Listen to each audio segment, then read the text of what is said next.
students of the graduating class of St. Vincent Blessed School of Manila.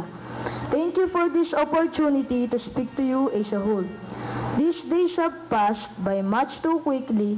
It's almost impossible to believe that we will be in high school the next time we step into a classroom.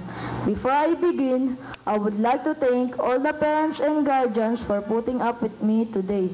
Without the support of our families, none of us would have come this far. I would also like to thank the entire faculty of St. Vincent Blessed School of Manila for giving us each a piece of something to take into high school. Considering what they pay most of you, I probably can thank you enough. When we first came to this school, we were skeptical. All of us had been pulled out of our comfort zones and pushed into a completely new environment with no rules, no teachers, and no peers. Some of us realized right away that things will be different and tried to adapt to these new surroundings, while others clung to their old values and stubbornly refused to let go. In time, we progress as individuals to form a unified community. However, for today, it doesn't matter whether you accepted everyone with becoming openness or rejecting them with sarcastic brush off. For today, we are here to graduate as a united whole.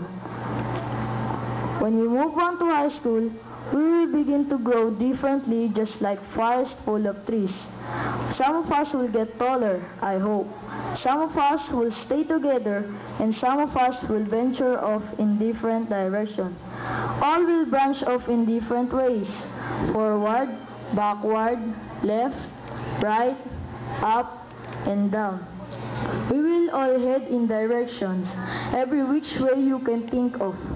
In high school, you can pick your classes, start to choose the path you want to take and the knowledge you want to gain. You'll hopefully get excited about the endless possibilities and start to decide where you want to go in life. It seems overwhelming, but at the same time, exciting. Each one of us will begin to grow differently, just like a tree. We will soar in new heights and reach out in all different directions. I am confident that we will all find our place in the forest.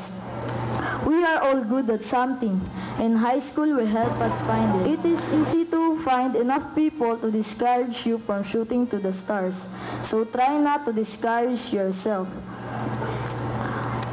You can lower your standards and make it easier to reach your goals in life, but then you will remain the tree that doesn't have enough light to soar. Remember, the easiest part of following your dreams is saying it. Futures cannot be bought at a local grocery store. Just because you want something, it doesn't mean you'll instantly get it. You need to decide, commit, then succeed. Along with this, you must never doubt yourself. Just I mentioned earlier, we started at the same place. We develop our roots just like a tree and begin to grow. We may seem similar, and each one of us is special and unique in the inside. So every time you see a tree, you will remember to strive to new heights. Lastly, I would like to thank my parents for supporting me all the way. Mama and Papa, this is for you. And I will promise to both of you that I will study hard and become professional someday. Kayo ngayon, ako naman bukas. Parents, invited guests, teachers, staff, friends, and students of the graduating class of St. Vincent Blessed School of Manila, thank you, good morning, and have a pleasant day.